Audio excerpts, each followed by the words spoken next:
All right, so we're back. Deck's not on with us tonight, but we thought we're going to press on and actually do the podcast because we find that I don't know if you guys find that as well, but like the consistency is kind of the most important part because sometimes we're a bit shit with like we'll go, oh yeah, we'll do it on a Wednesday and we'll do it on a Thursday, and then we go, oh fuck it, we'll do it next week, and then that's when we fall off.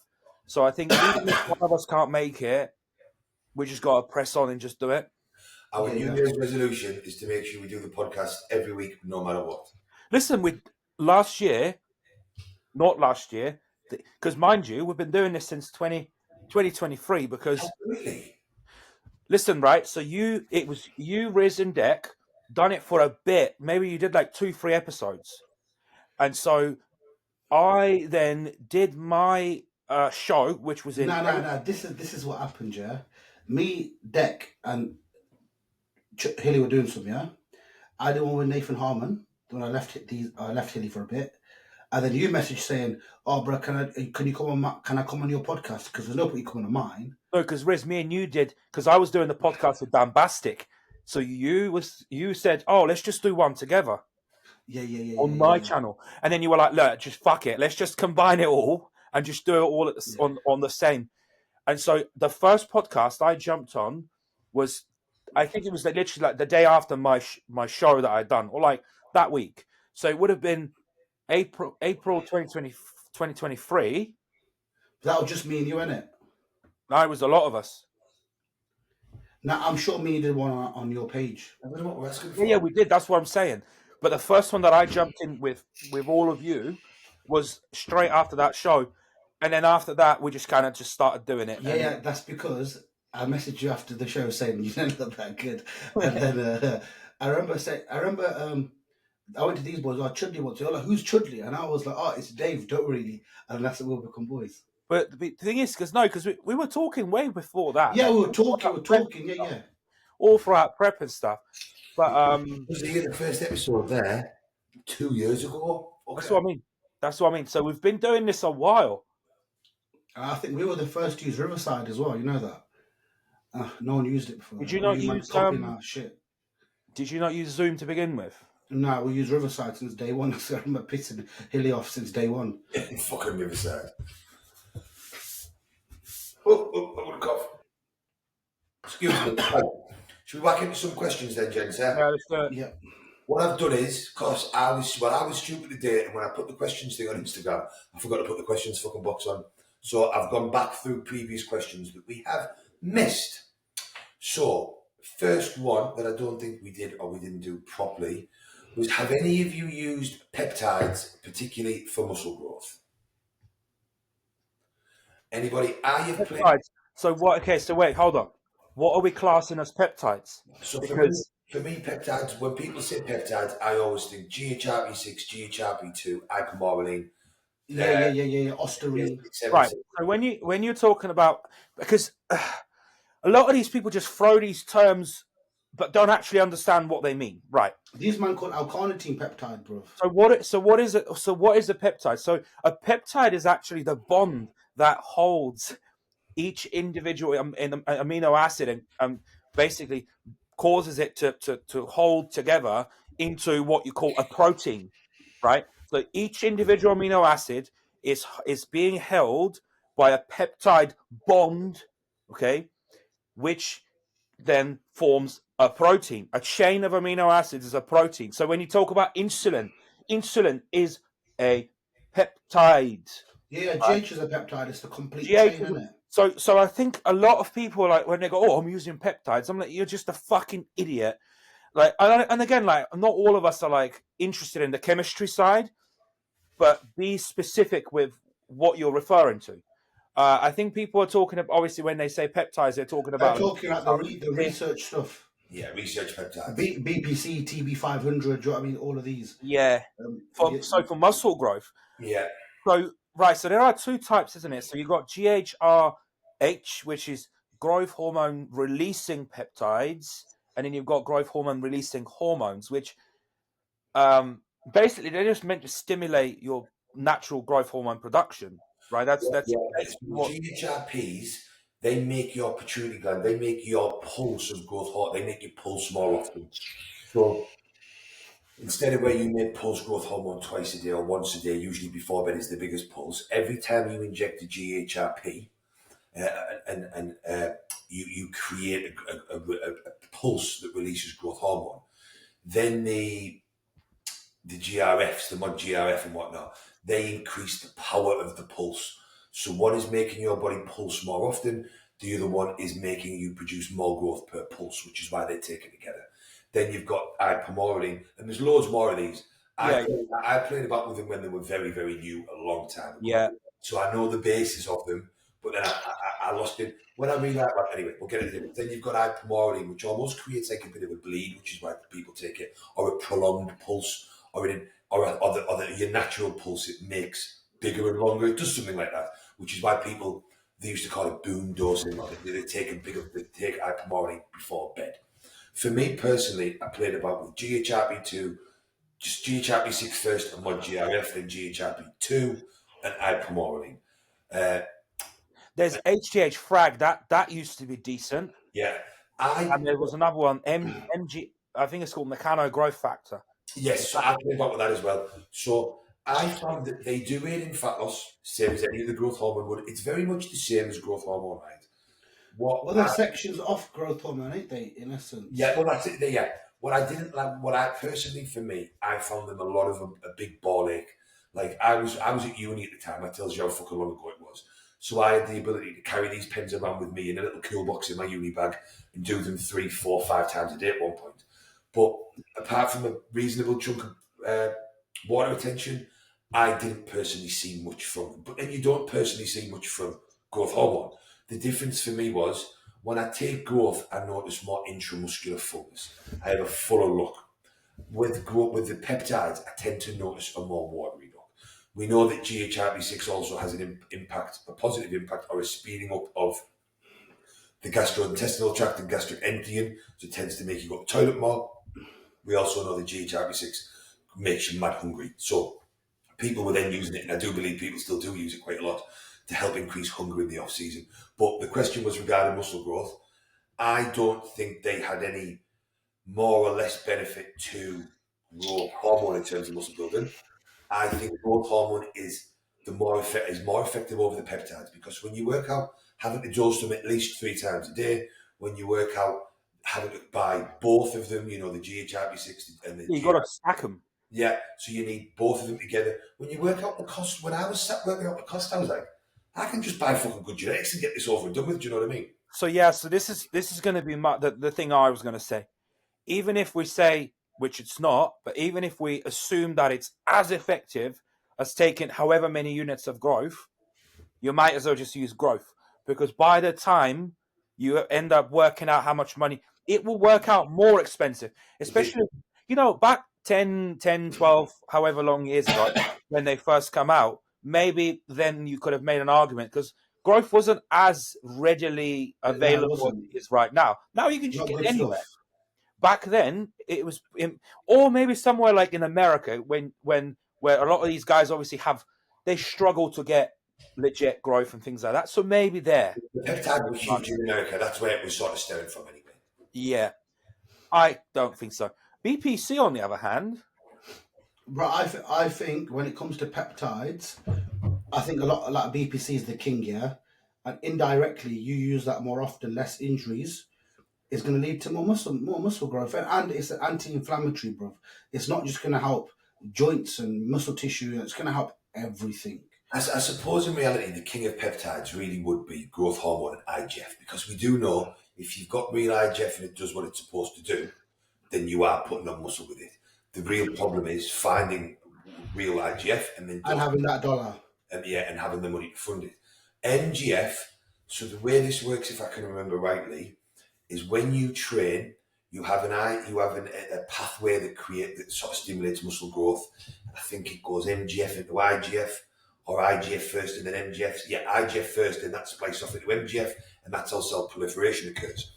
So what people were doing at one point, I think, was doing IGF pre-workout, then MGF post-workout, and then followed by something like again, got awfully complicated and robotic. The only time I used them was when I had my pec tear surgery, because I really wanted to try and enhance that, like the process of getting the muscle back.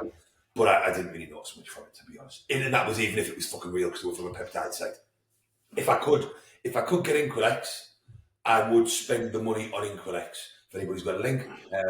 Didn't JP have like 2 vials once? Jordan got some at one point, and I believe he shared what they got with Luke Sandow and James.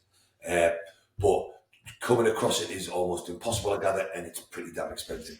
But I watched a very good podcast with Justin Compton, and he said when he got Incorrect, he was just taking 20 micrograms post-workout, and he went 12 micrograms post-workout, and he noticed some very impressive things from it. And he said in the environment it was in, he could definitely put it down to the Inquilex. And he said even though he paid a lot of money for the bottle, with the small doses he was using, it wasn't that expensive with the period of time he got it. Because we know Justin Compton's not, he took big doses, but he's not stupid, he's a clever guy. He was like, I had some people and they were like 100 micrograms in each peck, and I thought, fuck that. I'm never going to go through this expensive bottle in a month or a week.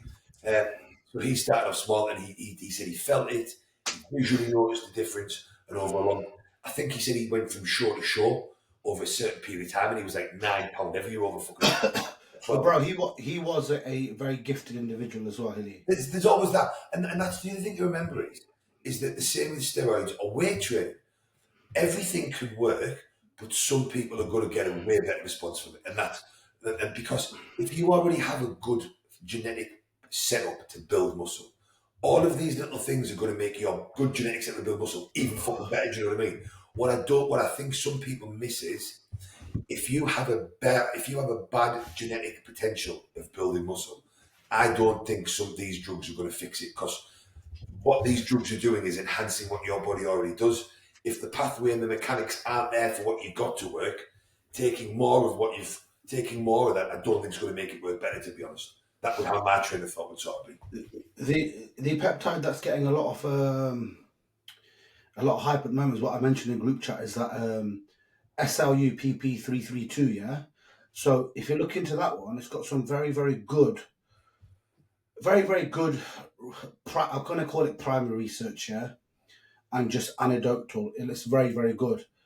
And I've watched a few YouTube guys talk about it. Every fucker in America is saying it's very good. I'm going to order some from Biolabs. Yeah, and I honestly think it's expensive, because what it is like 140 quid for like 60 caps on Biolabs. No, the one I looked at was similar. What does it do? Bro, I couldn't tell you enough of what it does. I've not looked into it. I'll read out. Well, and see, stuff like that, I'm almost a bit wary, like, that type of shit, I'm a bit like, do I, even if it's like really good and effective, do you then want to take the risk of just putting something in your body that you don't know what it is? There's fuck all research on it. It just seems like what it is now. Like look at Boston Lloyd, right? And again, like that's debatable, but he was saying that he obviously took that peptide or whatever, and it just killed his kidneys. It's like, I don't know. Yeah, but that guy was an idiot as well, bro. He was, but again, he was just experimenting with random drugs. So what it does is, studies suggest that it mimics the mechanisms in your body when you exercise. So your body thinks it's exercising when it's at rest.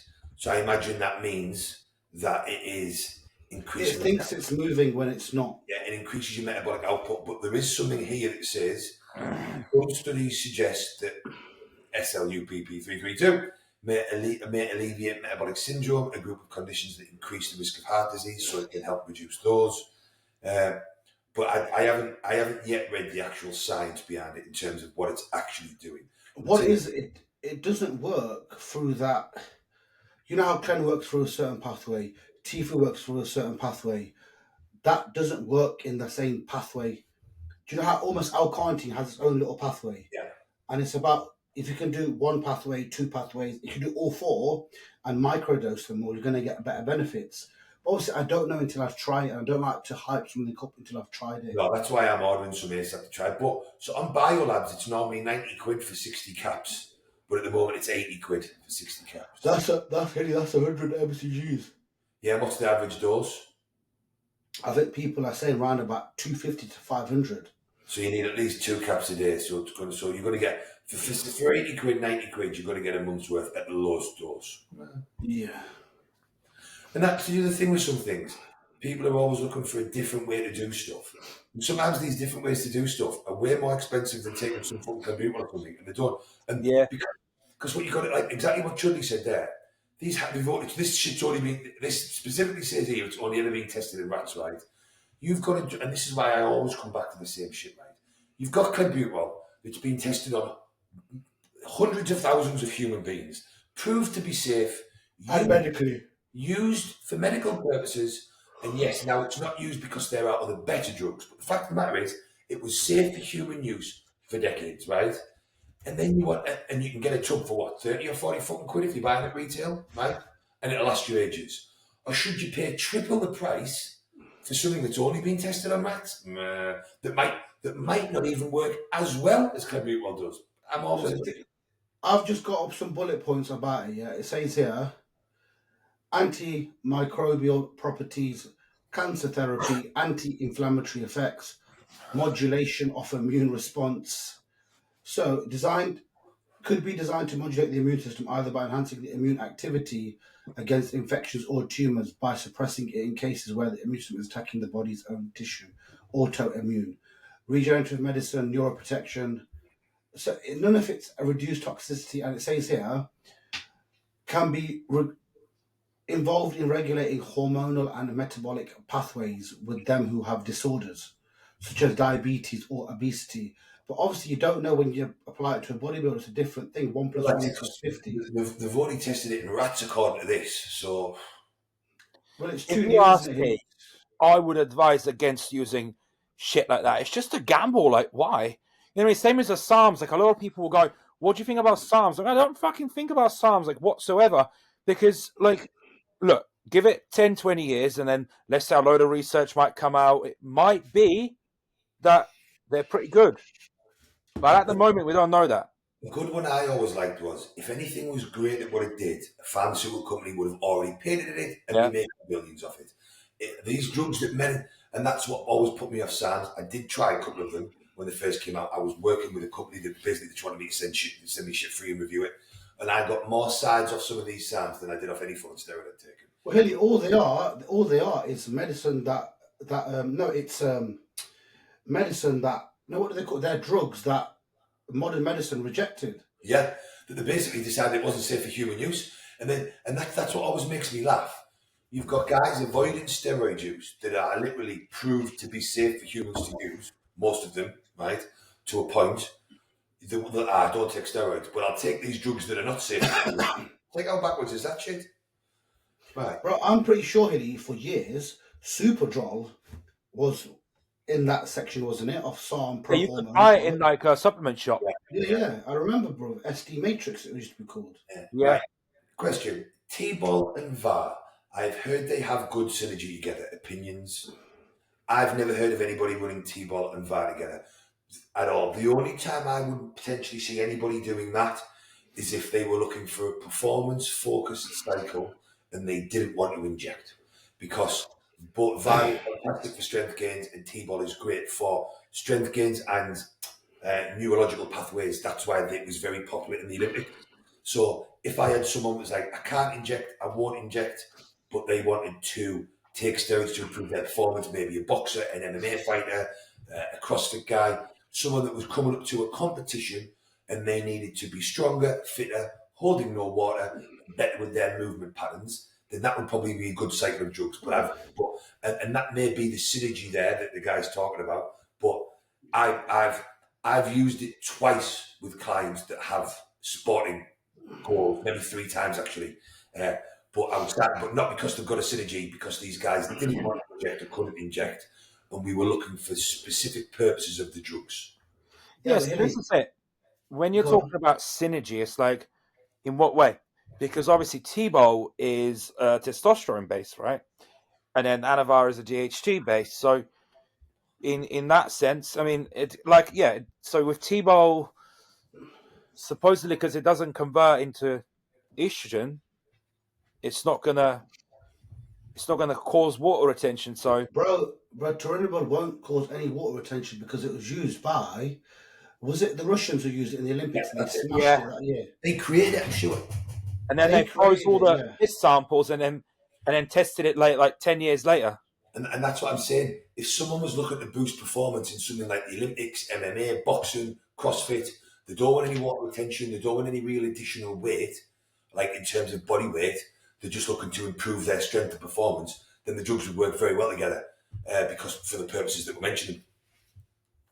I think at the end as well, like a lot of it, what Broderick type, that's his kind of template.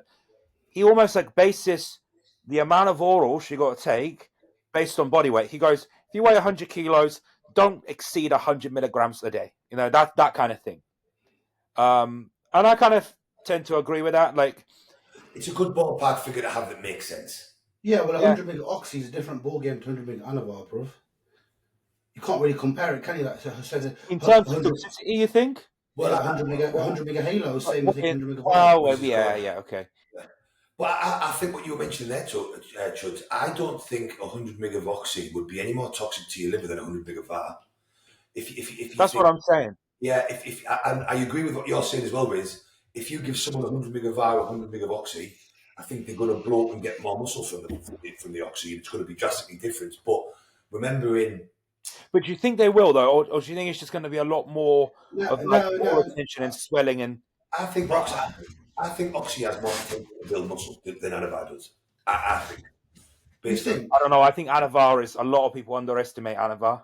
Anavar is probably my favorite oral, especially pre-workout. Can't beat it. I just know that from bodybuilders that have used real oxys are always like, that shit works when it works. And then people say that, you know, the original oxys, or if you use pharma grade, doesn't fuck your appetite and stuff. Whereas I've never heard anybody say, I put on a shit ton of muscle when I added Anavar. Yeah, but Hilly, when do we all add it in? We all add it in the fucking prep. Well, that's it. But then that surely sort of tells you that people have maybe tried it in the off-season. Now, I use VAR with some people in the off-season when oxys ruin their appetite. What I'm saying is that I do think that if you took 100 mg of oxy, you may well gain more muscle or get more out of it than 100 mg of VAR. I actually think 100 mg Tbol would give you more progress than 100 mg oxy. Maybe, very much so. But what I was getting back to what Chudley said is that remembering kids anemia trials, whatever they were giving them, they were giving them like 300 or 400 mg of oxy a day, weren't they, or some shit? And the body was all right. Like, it wasn't poisoning the fucking liver like people think. It always makes me laugh when people say, oh, they're toxic and whatnot. You have to bear in mind, if a tablet comes in 10 mg or a tablet comes in 50 mg, that means really that the 10 mg tablet is stronger than the 50 mg one. That's why you have to take more of it to get the Yeah, because what does Halo come in, like 5? Yeah. The real shit. And the original Anavars, pharma grade ones were 250 and 5s, weren't they? Yeah. Next question. I'm not sure if we've done this before, but we'll do it again. What do you see as a reasonable response time for check-ins? If you're like, say, you're a client or a coach. Listen. This is very person dependent, yeah. So if you're paying someone like Hilly. Actually, forget that. Let's say you're paying Martin Winston. Actually, forget Martin as well. You think someone that I don't really know. Let's say you're paying fucking pro physique coach. What's his name, man? Callum, yeah. You're paying him £400 a month. I expect my check-in with him in fucking 4 hours. Because I'm paying that dollar to get a shit response. But if you're working with a coach who's charging you £200 and they're saying to you, brother, look, I've got 100 clients. I can't get back to you ASAP, but I will if it's an emergency. Obviously, check in on time and I'll get back to you that day within 12 hours. I think that's really reasonable. I think it depends on the phase you're in. So if you're in prep. Oh, yeah. Like if you're let's say, if you're in the off season, well, what are the odds that you're going to get many changes? Probably not that many, probably not that high. If you're in prep, and especially the closer to proximity to the show, then the more often you're going to obviously, but there isn't a one-fits-all answer, you know. I think there is, personally, and I think you can look at it very logical, and I always like to compare things to other businesses and think about it realistically. If you check in at 5 or 6 o'clock in the morning, right? 4 o'clock, 5 o'clock, 6 o'clock, 7 o'clock, right? You can't make changes to your plan that day. 90% of people can't. 90% of people are at work, they've made the meals for the day, they've prepped the food or whatnot, right? So I think that, and the way I run my business is, as long as you check in before 9 o'clock that day, you are guaranteed same day response. Business at 9 o'clock is fucking life, right? And, and I have not missed that in over a decade as any of my clients. If it comes in after 9 o'clock, I strive to pick it up before bed, but if I don't, you will be guaranteed a response the first thing the next day when I start work. And I think that is a very respectable turnaround time. Now I strive to I normally wake up at 5, start work 5:30 or 6, and everybody usually hears to me before lunchtime. That allows me, and I do that for myself as much as my client, because it allows me to plan my day out better. But whether your coach gets back to you at 10 o'clock in the morning or lunchtime or 3 o'clock in the afternoon, or 6 o'clock in the evening, I still think those are very respectable responses. That's why I said 12 hours. Yeah. Most guys are gonna look. I've only got about 24 clients now, because obviously engineer's busy, so I've dropped down numbers massively. Yeah, I've dropped them down to half because I can give them guys more time. So now I can get my check-in done, bro. I'll get everyone done by 12. I'll have one guy check the 12, but I message him like, bro, listen, I'm about to go do post. I'll check you in after the gym. And he's like, yeah, sweet. I think your clients need to know what the situation is. Like, all of my clients, told them all straight. I goes, listen, guys, I'm really busy engineered, but I still want to coach you select lot. Hence why you're in the same group chat. And they all know what the situation is. And I will give them that time, but sometimes it might be a little bit late.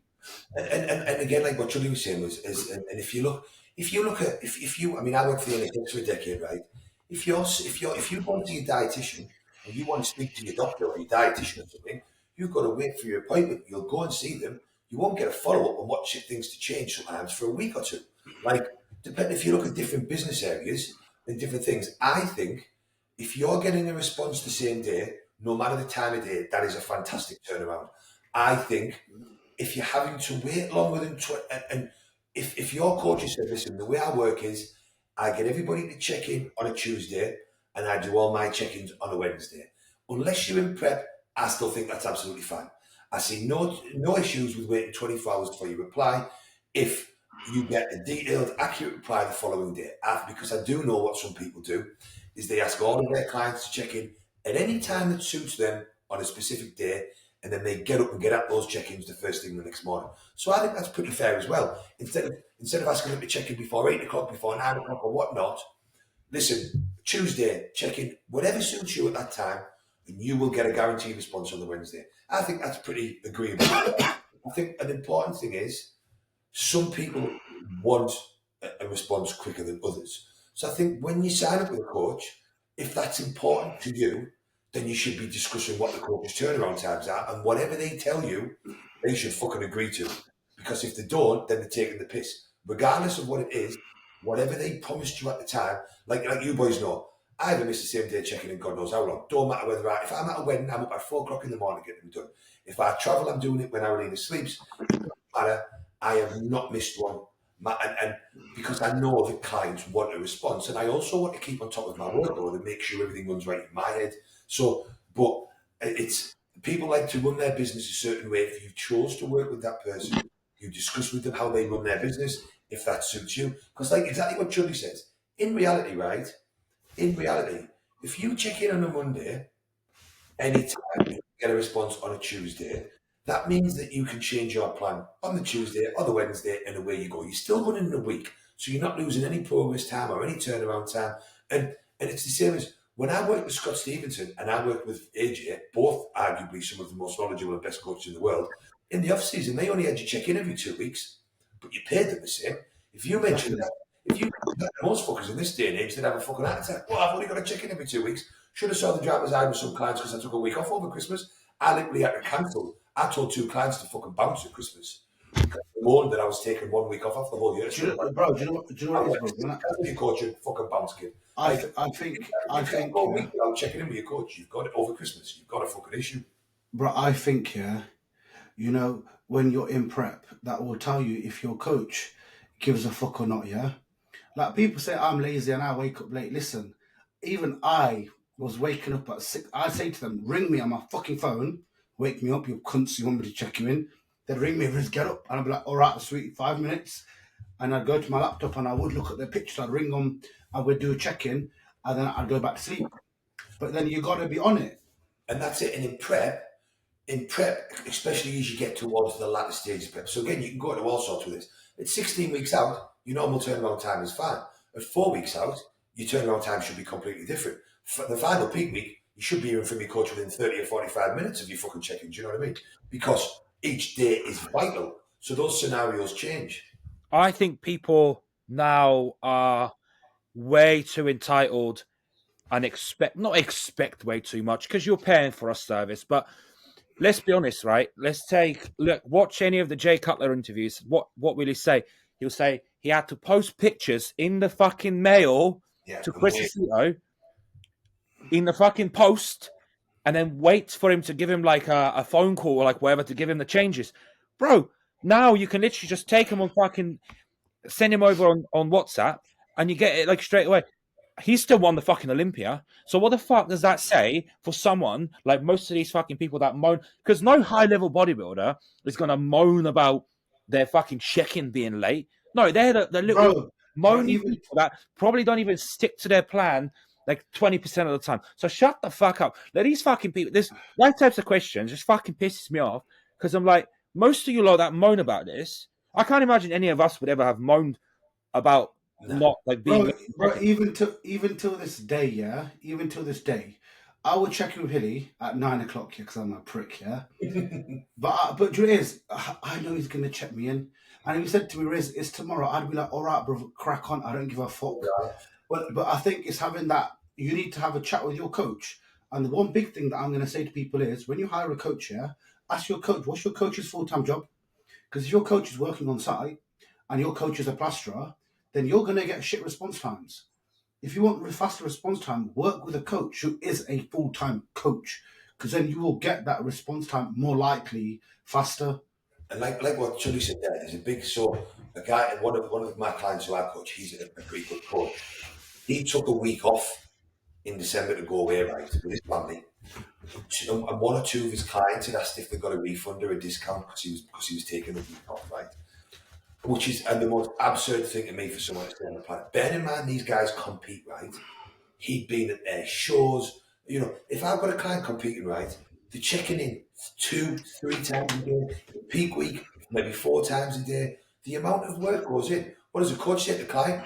Oh, you pay me per check-in now. The price doesn't go up, does it? For the extra work. So, and then mourn because someone's taken a week off out the year is the most, and it comes back to what you were saying, Chudley, about the entitlement thing and how skewed the industry is. It's like, everybody's entitled to a fucking week off at some point. I had a client that me go, well, can't I chicken neck? And I'm like, mate, like, you literally, I am literally on hand 6 to 7 days of the week, year round. If you have an issue with me taking a week off between Christmas and New Year, you've got a fucking problem. It's insane. Do you know, like, it's mind blowing, but it is the world we live in. If you want to be checked in on Christmas, then hire me, because I don't celebrate that. So you're right. Or hire Chudley. He's Jewish anyway, or Muslim these days anyway. The bit. So we get back to it. Right. Next question. No, but hold on that question. Yeah. What about normal response time? As in, I message Chudley, Chudley's my coach. Hey, bro, I'm having an issue with this. How fast should you get? That's different. You should, again, like, a check-in is a check-in, right? But I think with issues, that's where the coach actually has to step in and go, like, let's say I wake up today and I've got the fucking shit. So I don't know, fucking whatever. I'm going to have to message and go, Hilly or Riz, this is what's happening. And you can go, right, change this, change that, do this today, right? That's different. See, no, I disagree with that.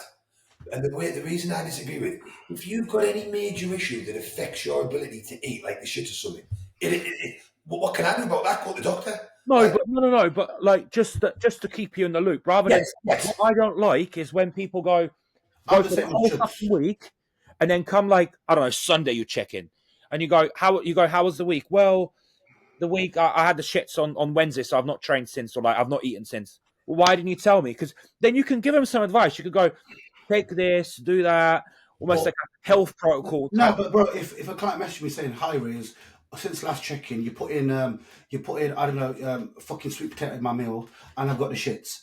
I think it's this." I'd be like, "All right, brother, give me 10 minutes. I'm gonna jump on app. I'm gonna change a few things. let me know situation tomorrow. And I would do that, but not if it was diet related. That would still fall under my same day response. So what my agreement with clients is, check in before 9 o'clock, you guarantee the same day response. Afterwards, it's likely to be before bed, latest the next day. WhatsApp business hours are 8 till 5. If you message between there, I will respond the same day. Because the other thing is, like, no one can ever expect a 10-minute response or a 45-minute response. What happens if you're with your fucking kid? What happens if you're with your grandma? What happens if you're with your mum? What happens if you're doing something? But I do agree, if you've messaged with an issue, I think if you've messaged with anything, you should get a same-day response. If you're hiring someone, if it's an issue or if it's a question, I've always got my phone on me, so everybody will always get a voice note and a voice note of a response.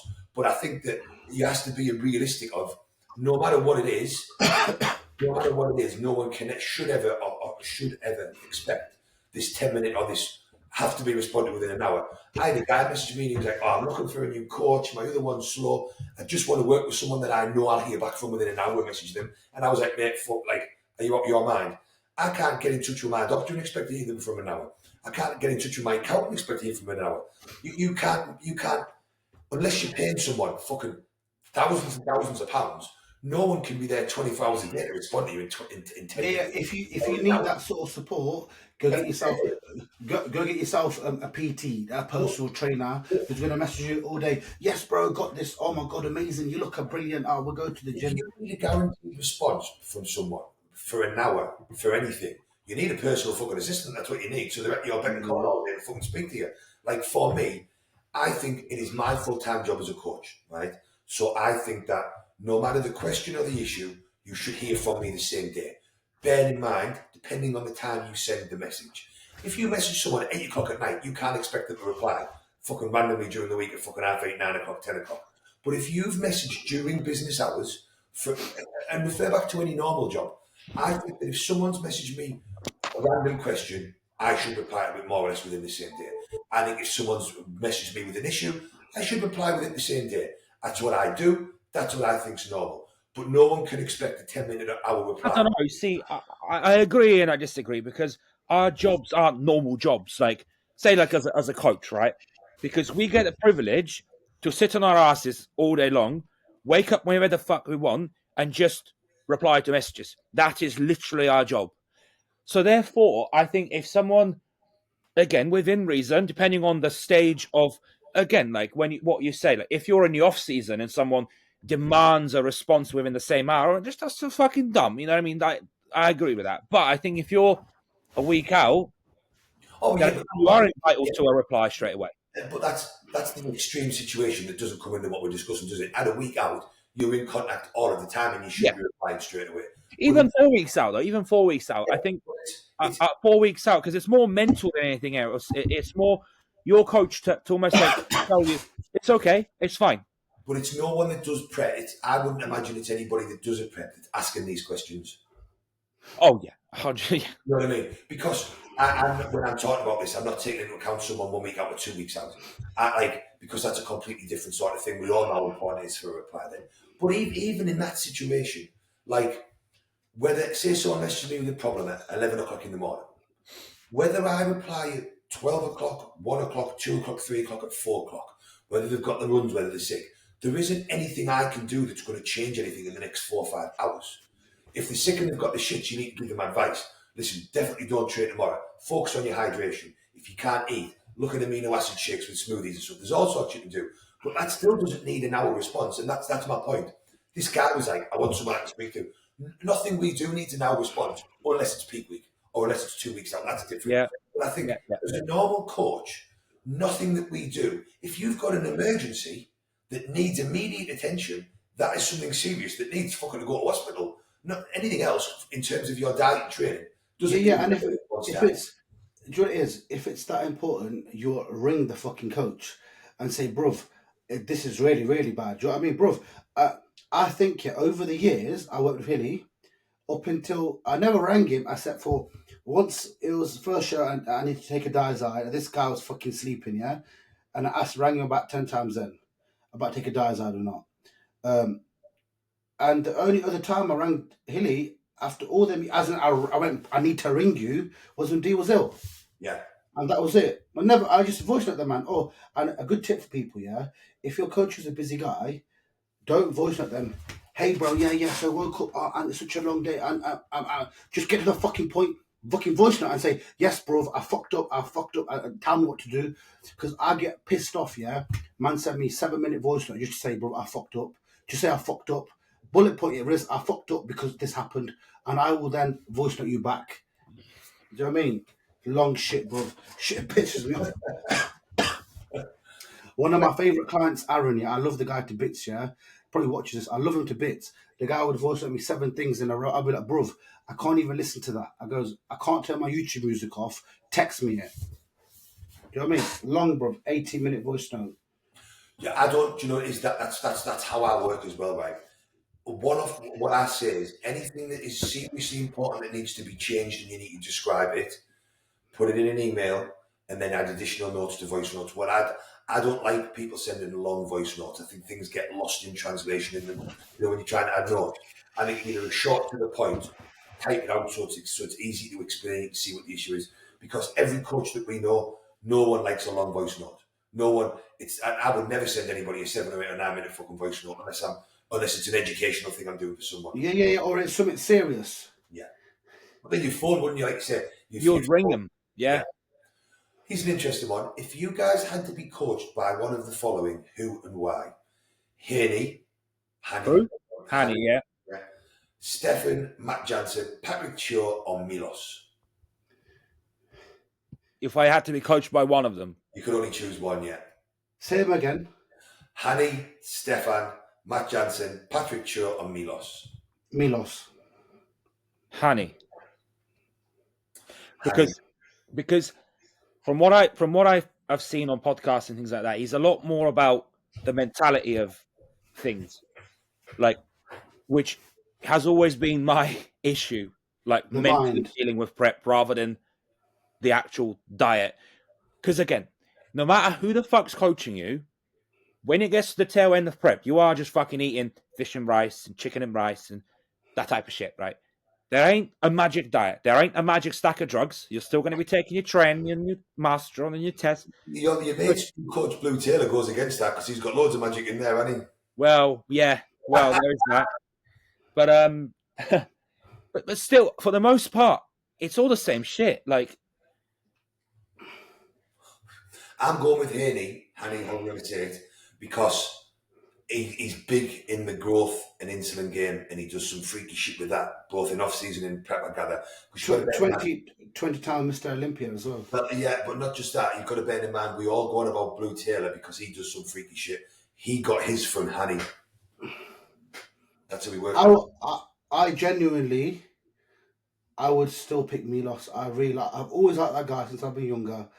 I think he's done a lot for the sport. He never gets enough credit, and I genuinely think he's helped so many people free of charge as well, who never give it. He broke JP with like 5 kilo on the fucking leg press, and you just want to see how he does things properly. I've always considered working with Milos, so he would be, but for me it would be Haney. Yeah, but I've heard a lot of people that have paid Milos and people that aren't pros, and they're just regular ass people, and how they get treated. If I could work with a coach and go train with them, that'd be Milos. Because I know if you're with him in person and you could do all his insulin shit and help you with how to do stuff, and you just take note of how he's doing, and just, especially in a prep, posing wise, all this shit that he does, it'd be pretty sick. Next question. Is the cypionate ester inferior to the enanthate? Kurt here. No, next question. I don't know who them two people are. No, listen. Test enanthate and test cypionate are very, very similar. When I was younger, they used to tell me at the gym, enanthate was the English one and cypionate was the American version. No, but bro, it's true. So from my knowledge anyway, obviously test enanthate was the one that they come up with and made in Europe, right? Which, like, they used to say, like, Hitler was one of the first people to be on it and things like that. So obviously the Americans didn't want to pay for the patent. So what they done is they just invented the cypionate, which is slightly different, but more or less the same. So they don't have to pay for, which is why if anyone gets a script in America, they're typically using testipionate. Here, you don't see that. Well, that was my understanding, but I think I wasn't aware that it was the could be thing. What I read was one huge pharma company created an anthet that has a 7-day half life. So another huge pharma company created Cypionate, which has a 6.5-day half life because they couldn't get it. So, according to Google, obviously we're not all experts on history, yeah. But Testosterone was developed in Europe, so them gym guys weren't lying to me, yeah. It was developed in Europe. Cypionate was developed apparently in the United States, like Chudley said. Yes, and the injection. So this doesn't tell you the half-lives. No, sorry. The half-life of Testipionate is around 8 days. Right. And the half-life of Enanthe is around about 4 to 5 days. Now, how accurate that is, according to this random Google bollocks, I don't know. But no, this is what I've always been, like, not told, but this is what I've always kind of assumed and read.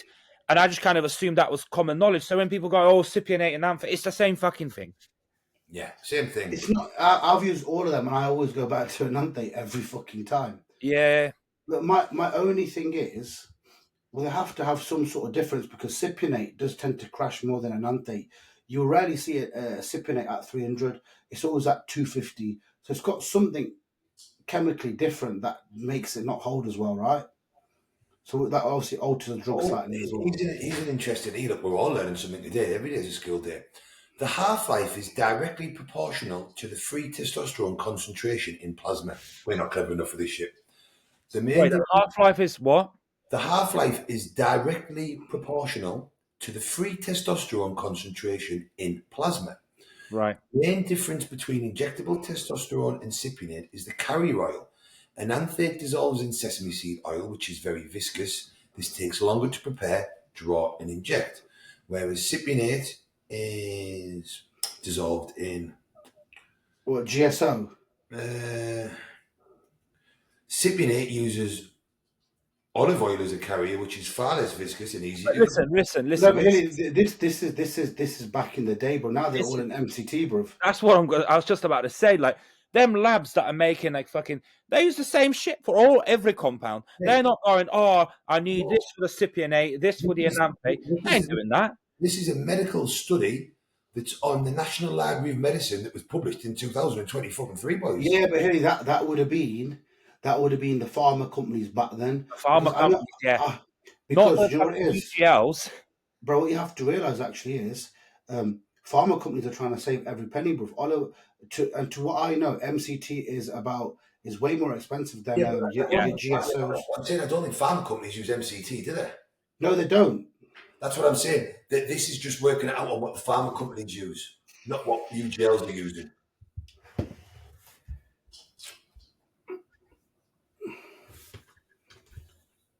So apparently, towards this Google document,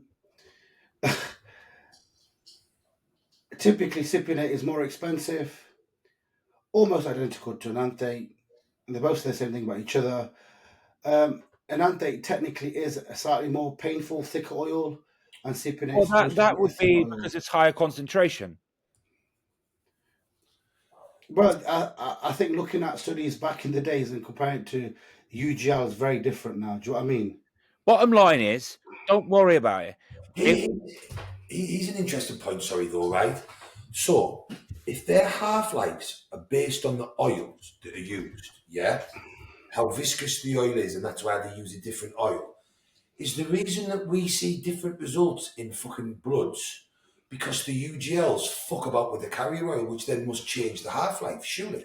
Yeah, well, do they though? I can't imagine, like, one time they go, oh, I'm going to get MCT, next time I'm going to get No, what I'm saying is, Chudley, if this is saying that testosterone, that pharmaceutically, right, the half-lives are actually based on the carrier oil that they're injected with. Yeah. So when we talk about Enanthe or Cypionate, we use that half-life, don't we?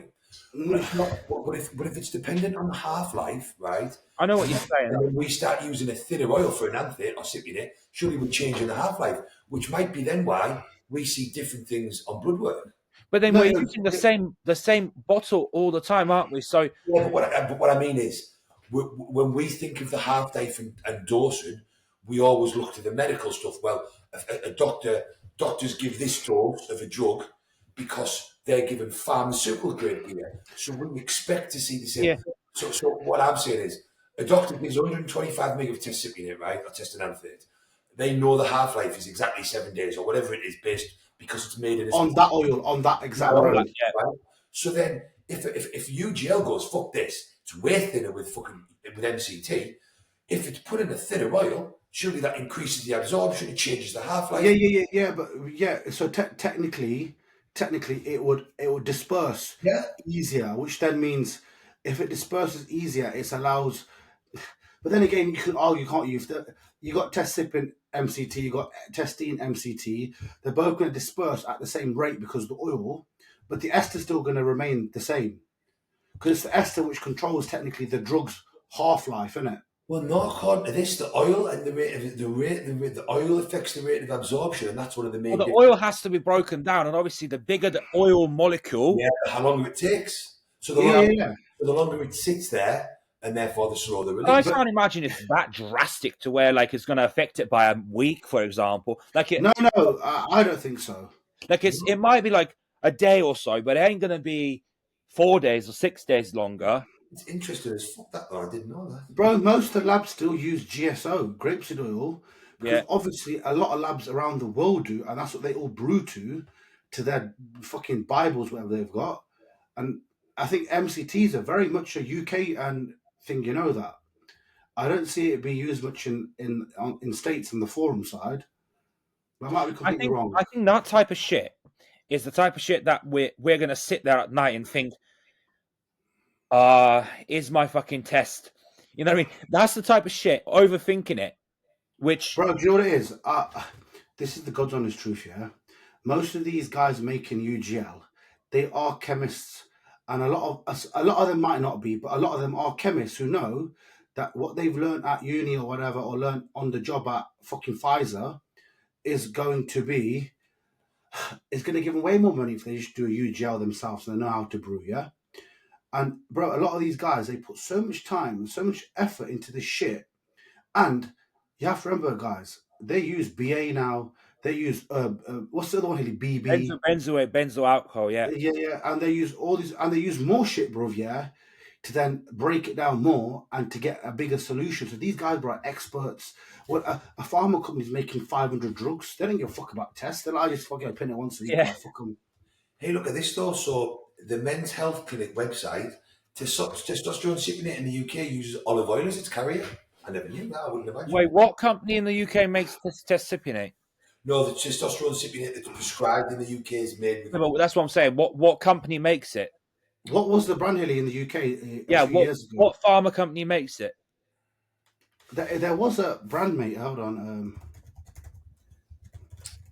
Because I've not seen...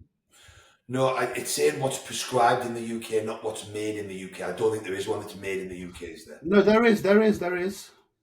Yeah, but still, what the one that's prescribed, what pharma company is that? I don't know. So,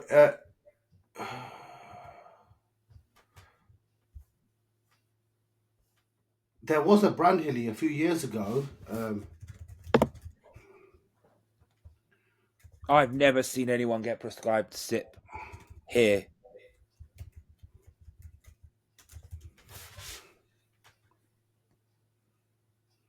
So according to Google, the most popular one in the UK is by Bayer, which is Testosterone Depot. Test-E. Yeah. But that's all it says. It doesn't say... But there was a brand a few years ago that I remember was a UK brand that was doing... It was a UK pharma company doing test. But it might have just been a really good UGL. Yeah, I was just about to say. One of them fancy ones that comes in the app. Cambridge Pharma. Cambridge Pharma. Should we just move on? Because I think we've... Yeah.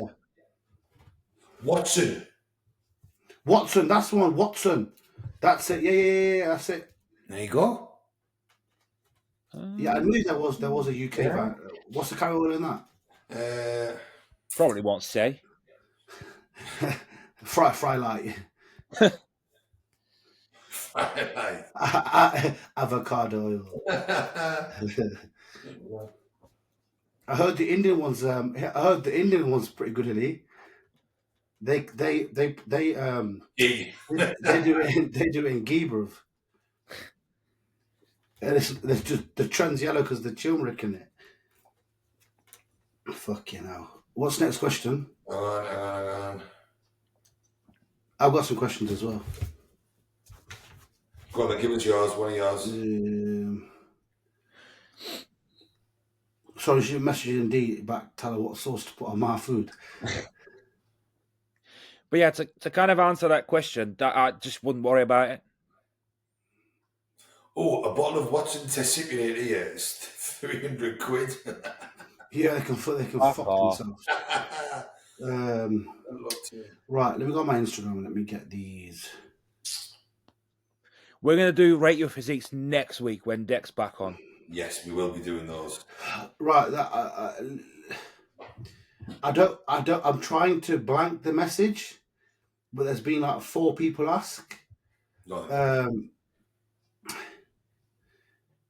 I'm going to answer this very, very quickly, right? I don't need anyone's comments on it.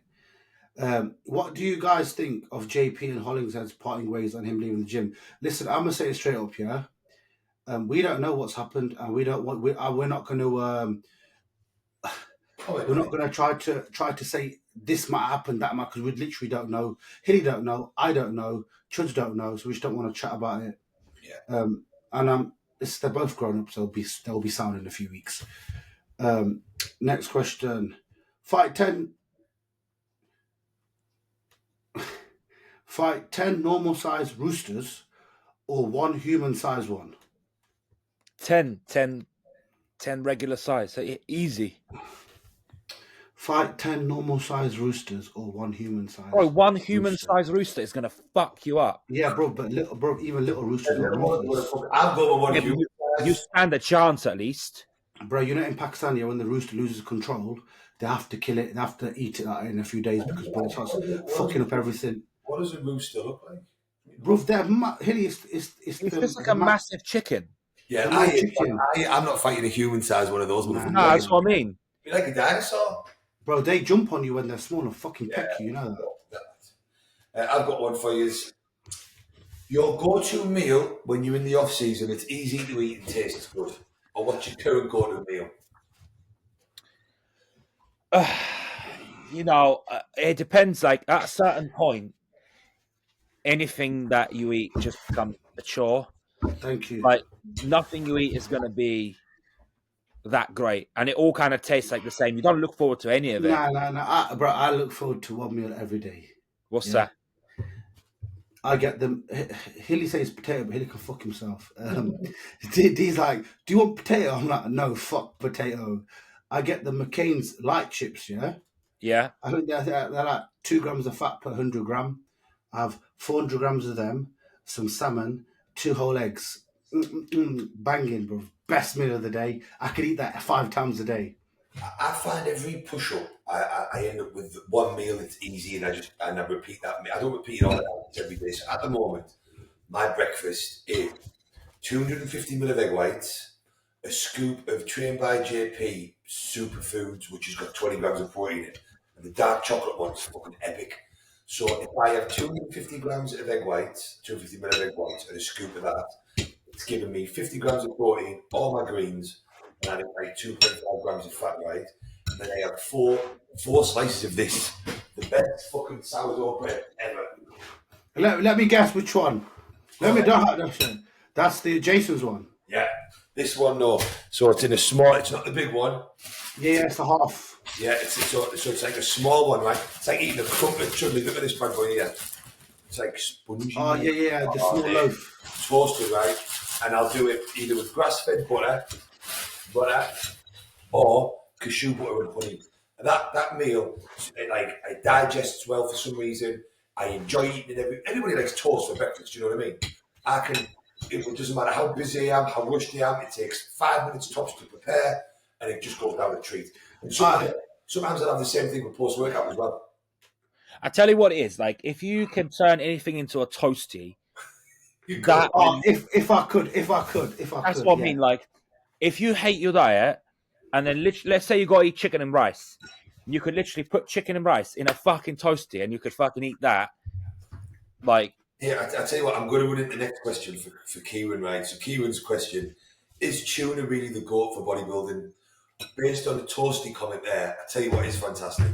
Tuna meal toasties in one of them proper toasty machines, so it goes nice and crisp on the outside. The triangle ones. Yes, They're I got banging. with them bad boys. My grandma used to do, right? She used to take a little bit of, she used to get the toasting machine hot. She used to get put a little bit of butter on the metal side. I knew you were going to say that. Fucking got the bread in there, it would come out like gold and crisp on the top. Fucking tuna in the middle. Do you know what? I'm making tuna toasties tomorrow. You fucking best. Do you know what? Every time I go to Tesco's or Asda, I'm like, look, they've got like a 8-piece toasty maker. Yeah. I'm like, shit, I can't even eat bread. Fucking. Man's having tuna toasties tomorrow all fucking day. Do you know what I used to when we were younger, yeah? So when my mum used to make like curry, yeah? Any curry that was like a bit, like a more solid curry, yeah? We just bang them in toasties. It's banging. Yeah, I tell you where a toasty is good. Have you ever done a toasty on a George Foreman grill? It's all the grill lines in that bad boy, that. I tell you what, pretty nice. Have you seen those Warburton's pockets?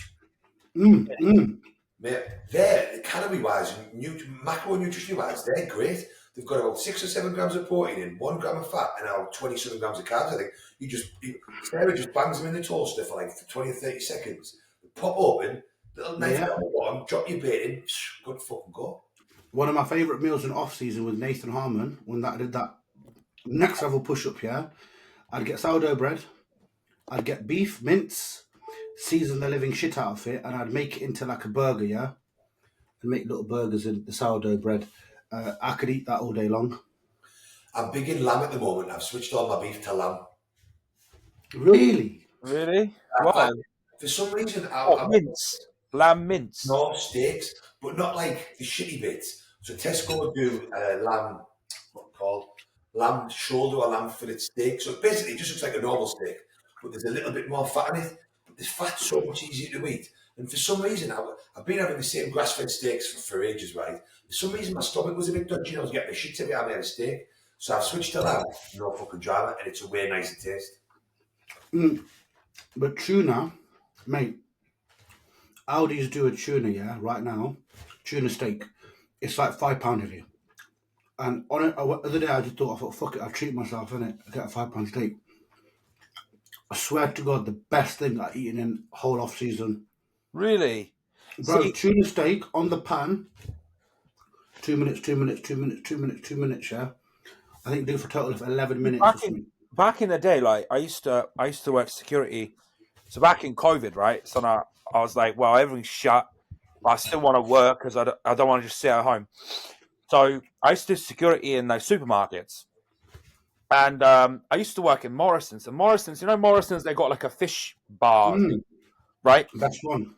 So every night, because I got friendly with the people at the fish bar, they'll literally just like leave out so much stuff. Like at the end of the night, fish like usually like tuna steaks, all sorts, and they'll just put them aside, and then like they'll just reduce them to like 20p like at the end of the night. Yeah. I just have to buy a second freezer for the house because I had so much shit like meat over, like, and I don't know. I've just never really liked it, that tuna steak. No, bro, get fresh tuna steak. Yeah, it is fresh. That's what I'm trying to say. It is fresh. As in, was you making it when it was defrosted? Oh, even if I never froze it, bro. Tuna steak, yeah. Salt, pepper, just a bit dry. Garlic and paprika, bro. So the trick is, Chudley, right? My dad, I got them when I was younger, right? And I cooked it, and it just tastes like normal tuna. My dad used to be a chef when he was younger. My dad was like, no, that's because you fucked it, son. That's why. So you've got to cook. You can cook it like medium rare, like pink, like a steak, right? Yeah, you can. Yeah. Can you? And if it's like that, my dad cooked me some of the barbecue Chudley without travelling somewhere. Mate, it was unbelievable. Whereas if you overcook it, it just comes apart. Looks like a tin of tuna, mate. It's dry and nasty. But get it, mate. Cook it. Maybe I fucked it in. Yeah, I did. I said to my dad, I said, you bang on about these tuna steaks. I said, it's just like it's fucking tuna out the tin, mate. It's bang. My dad was like, you idiot, you just spoiled it, that's all. Yeah. Because it got to a point, I'll buy it a couple of times, and then I said to them, I don't want it, I don't like it. Yeah. It just goes, if you overcook it, it's just like tuna out the tin. Yeah, that's what I mean, yeah. But I do it, and it's probably like just past medium, yeah? It's barely pink, yeah? But bro, when you add a bit, because tuna's very plain, isn't it? You got to add some season to it. I think it tastes well. I actually think next time I prep, I'm trying to do my whole prep on seafood because I actually think it's going to bring a lot of merit. If I could eat only fish, I would eat only fish. It would just cost me way too much money. But if I could diet on prawns and cod, like fresh prawns and cod and salmon, Would it be that much? You think about a bassa. That's £3 for one meal. you can't not throw. I wouldn't include fucking bassa fillets in that. I'm just saying in one meal. So if you do bassa fillets one meal, you do prawns another. That's £5. That's now £8. You do tuna. That's another £5. You do one a haddock, one a cod. You let about 25. You couldn't afford that, bro. You're on a big boy wage. So, but you're talking because AJ had me doing fish. Like by the end of it, every meal on a rest day was fish day. Called them death days. Every meal was fish. Was horrendous. I don't see the appeal with fish. Like, I would personally like salmon is like a push. Like I'll eat salmon like on my rest days now, but like I don't love it. I'm a bit like. But how do you make it? In the air fryer. Nah, dead. I only use air fryer for one thing right now. Chips. That's two things: the chips and then and the Goodfellas little pizzas that I have. I don't know about that. No. It's not that. Even if, let's say, when I've gone to like Turkey or something, and I've gone to like a proper fish restaurant where they fucking catch it there and then and all that, I'm just not a massive. Fish is just seafood altogether. I'm like, yeah, all right, but I'm not a fan of it. Like, I like fish. I'm not overly keen on like normal white fish, like cod and haddock. But I'm a big sea bass fan, as my mates know. I'm a big salmon fan. But for me, like whether you're eating chicken or you're eating fish, right, you ain't enjoying the motherfucker. You're just eating. But if I have 300 grams of chicken and fish, it goes down so much easier, and you're hungry quicker. Yeah, that will give you that. But if I had to pick, I would rather eat chicken. No way, I wouldn't. You can season it so many different ways. Nah, but bro, are you seasoning the fucking fish though? Well, yeah, but you've had one plain white fish meal and said that shit. Bro, he's had one plain cod meal. He's like, nah, it's one now. Bro, before we had to get rid of the barbecue because we've got no space left, yeah. Now I do it on the pan. You get a tin foil, put your 2 salmon pieces in there, put in salt, pepper, paprika. Yeah, I put on everything. Yeah, and then get you get the what's that sauce that I use on my food, man? What's it called? Chicken tonight or whatever. Chicken tonight. Do one called barbecue chicken tonight. Yeah, put a bit of that on my salmon and I close it on the tin foil around it, and I pan it. Yeah, so all that juice stays inside. Upside down like that, yeah, for about 20 minutes, bro. Banging. But yeah, if I could eat fish all day, I certainly would. I would. Not because I enjoy it way more than chicken and beef. I'm gonna try it. It's the same for me. It's just digests so much better. I'm gonna try it because I think that Jason Har used to eat seafood. Out of fashion, yeah. And I think the merit in an off season for it, the fact that it's so easy to digest and process, because again, as I always come back to say, you just think about how easy fish breaks up compared to chicken and beef. So it has to digest quicker. I don't think there's a nutritional benefit. I just think for us, when you're eating high amounts of food, it's going to keep your stomach tighter. I think even when fish is farmed, I still think it's safer than eating chicken. I think chicken's so mass produced, bro. Yeah. And it's so fake. Like how many times you go get chicken and it just tastes weird, man. Yeah, there is that. Any more questions, Riz?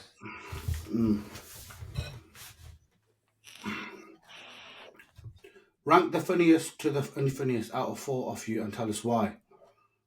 Funniest? It's obviously that dickhead who's not on the podcast, isn't it? I wouldn't say we're like funny. We're not like fucking comedians. Like, no, funny. I don't know. Riz, I would say for me, Riz is the funniest because he's so open and forthcoming with what he says. Yeah, but Deck's the same as well, though. Yeah, but you say yours louder and more aggressively. You think I say aggressive? You think that's the way I talk, Killy? Well, it's the way bro, I rarely am angry, bro. Yeah, it's just the way you talk. But what I mean is, in terms of funniest means who makes me laugh the most, or what do I think we all laugh most. And I think in general, we're probably all laughing more when Riz goes off on a rant or when he's fuming about something or the way he says. Or I message you something dumb every day. Yeah. Um, I've got an interesting one to finish on. Well, not finish on, but that'll be a good talking point. Have you got a quick one, Riz? it's a really quick one. Chudley, you just answer this, bruv.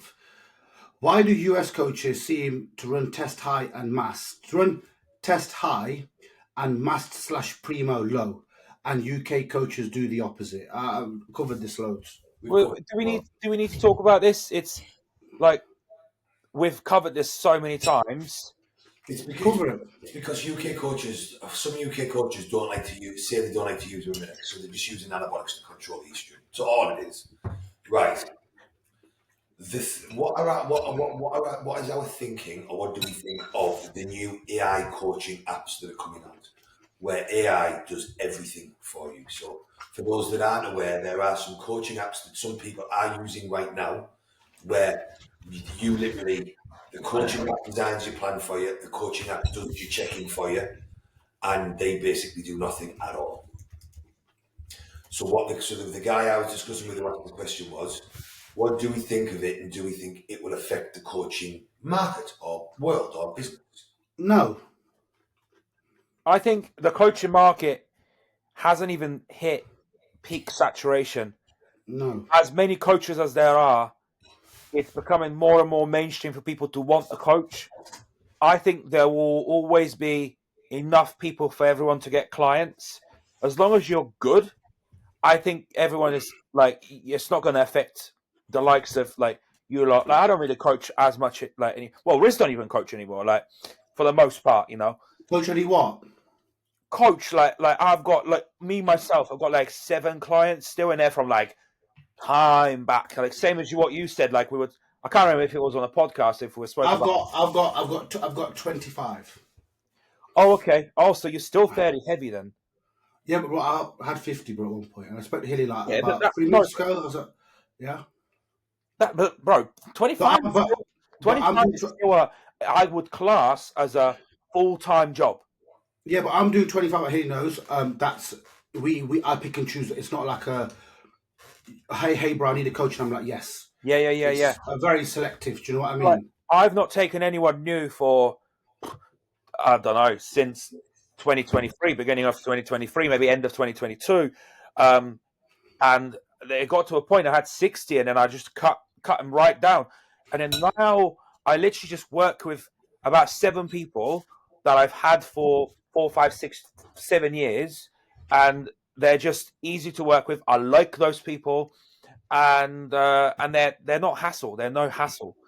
But I think the issue with the AI thing, like you're saying, is go do peak week with your AI and tell your AI, I look like this, by the way. AI don't know what the fuck. No, I don't think they're talking about a competitor. I can't imagine a competitor is ever going to want. Listen, the reason why a competitor would want a coach is for that mental part. Like we that have like done bodybuilding for a long time, we know how to diet. It's more mentally in prep you're fucked, right? If you're just a regular lifestyle person, I think that can work because What I said was, I think the people that it will get, or the market that it will wipe out, is people that do these 8-week transformations for $79.99 or an 8-week plan for £100, and they're whacking off like two or 300 at a time.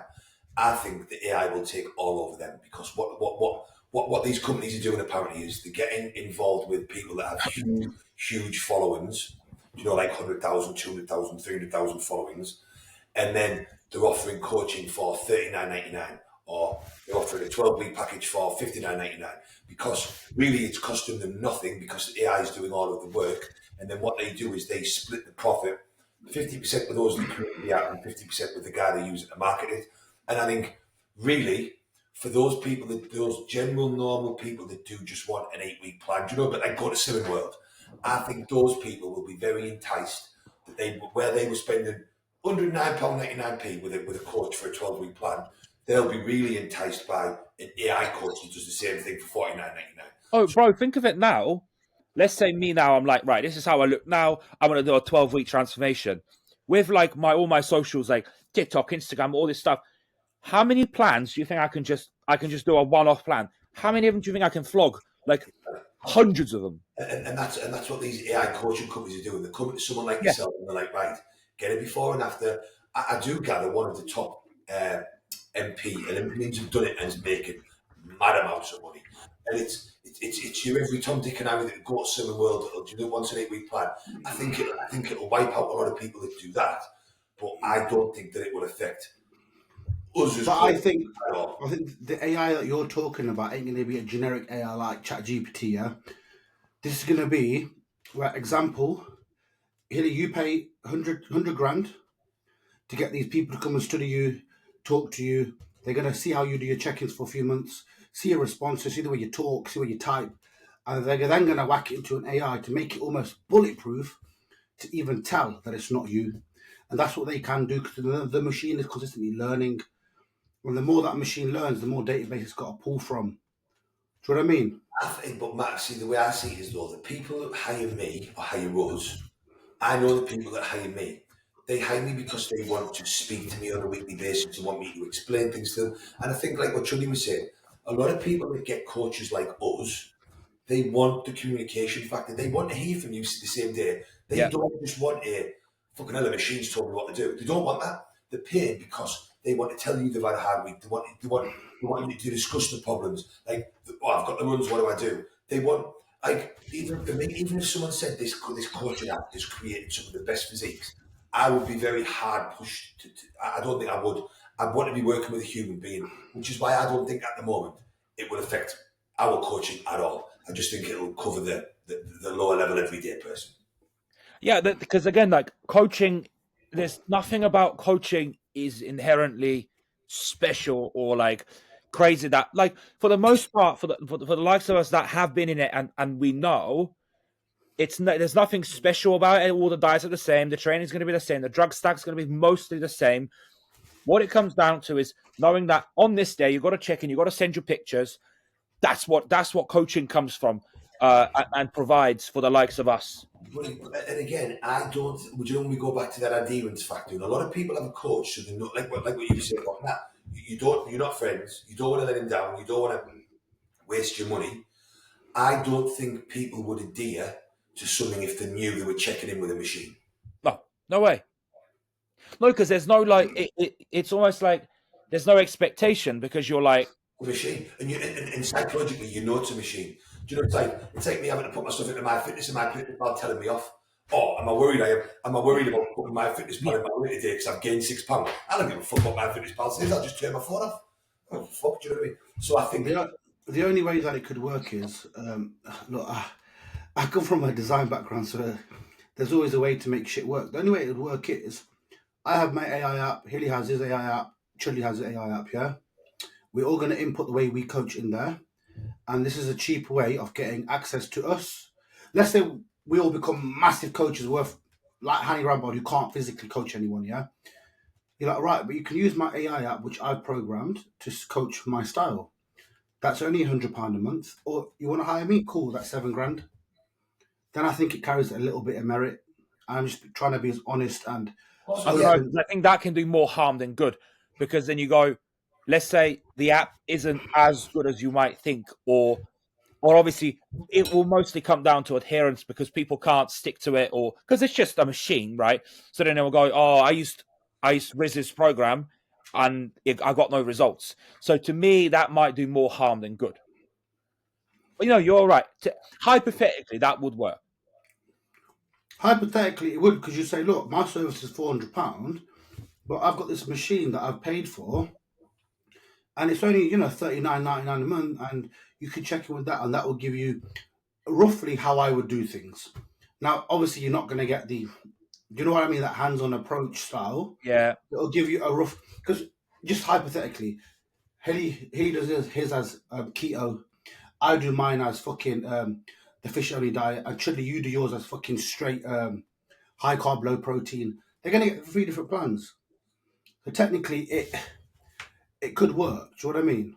Yeah, but bro, the thing is, you don't give everyone the same diet. So someone. So that's what I'm saying.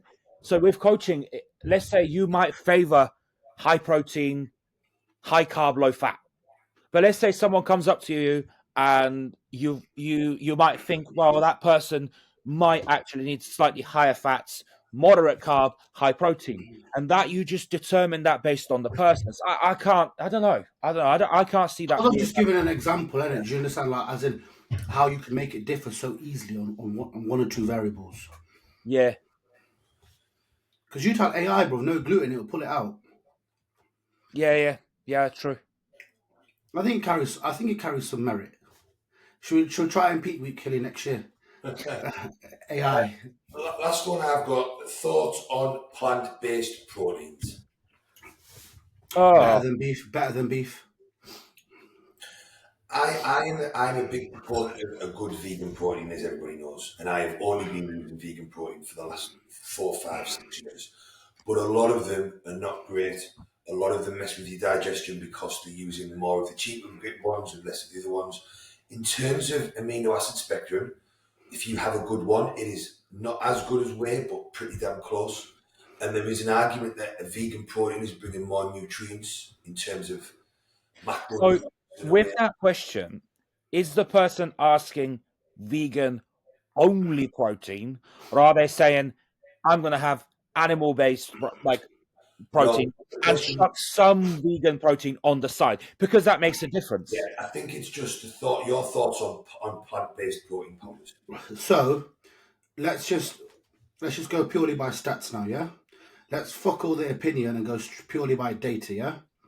So this here on my phone is a chart, yeah? Which is just pure fact. You can't deny this, yeah? So on the top of the protein, that's the best, is actually Egg whites, whey, and then egg white. no, milk protein concentrate, as in out of the powders, yeah? Yeah. Milk Okay. protein concentrate is actually the highest. Yeah. Obviously, but it's slightly higher in fat, we know that, right? Then it comes very close second is whey protein isolate. And then third, believe it or not, is actually soy protein isolate. Yeah? And then we've got after soy, we've got pea. After pea, believe it or not, we've got rice. But what is like And what are the percentages? Because say like is like I don't know, whey could be like 99 and rice could be like does it go down all the way to like 60 or something? so what it is Because is that bioavailability? What is it? it'll be protein digestibility and correct amino scores. And then obviously it's got another thing here called digestible indispensable amino acid score, yeah? So obviously muscle whey protein concentrate, which is hold on. Yeah, milk protein concentrate is a 1. So is whey protein concentrate. Whey protein isolate is a 1. So they're both the same. But where concentrate wins is that it's got more amino acids, which we obviously know, hence why, because it's less filtered. Yeah. And obviously this is where a lot of people don't look at this legit data. Yeah. This is just done by a third party company. Hydrolyzed beef collagen, 0. So that's legitimately the answer to a lot of people who ask you, and it hurts me to say that the vegan protein is better than the beef. The beef is basically, it has 0 value, Hilly, 0. It needs spiking with leucine, doesn't it? Because it's super low in leucine count. Yeah, but it's just it doesn't do nothing for proteins. It doesn't do anything. It's literally 0. Because you need the leucine to spike protein synthesis, and it's super low in it. I got it.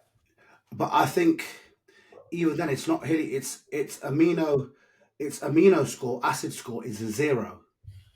But it has to have amino acids in it. It's a protein product. No, that's what I'm saying to you. They don't. I think this is why that NXT beef isolate always gets ripped by a lot of people, because there's literally no proof to show what it is. Honest, and Hilly, read the back. There's no such thing as beef protein isolate. It's actually called hydrolyzed collagen. But what I mean is, I've seen amino acid scores for it. It's just got low. You can't have no essential amino acids in it, can it?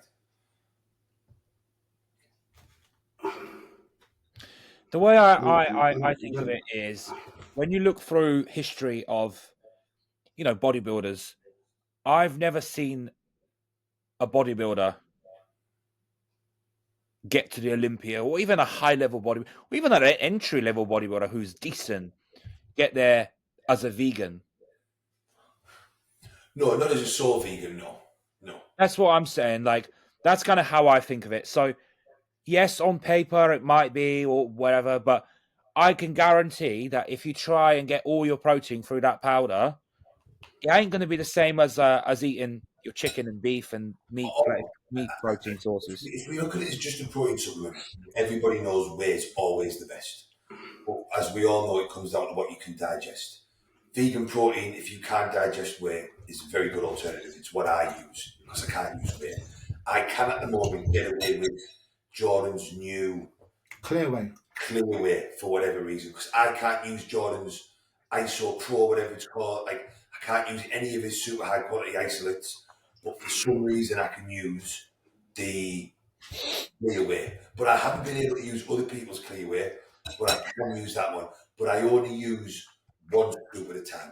I only use 28, 30 grams. But hey, that is isolate, isn't it? Yeah, but it's Jordan was telling us it's like the most expensive isolate powder we could ever find in it, and it's they do something different to it apparently to make it the clear. I don't know. I'm not into something like that. Jordan puts his hands inside it. Yeah, Jordan goes to the ends of the earth to find things that he can digest because Jordan's digestive system is bad as well. But I do know that it's the only isolate on the market that I've been able to use consistently and it not constipate me and slow down my bowel movements. Whereas any other way that I've used in the last 6, 7, 8 years, within a week my bowel movements slow right down. I'm getting gassy. Whereas the vegan protein doesn't cause me any problems. The only issue with the vegan protein is it's quite thick. Which is great when you diet and you can make it into a mousse. It's fantastic. But when my food's high, it's a bit filling. I still think, you can't argue. Obviously, unless let's just say the playing field is even, in my opinion, whey protein isolate would always be king. Always, just king.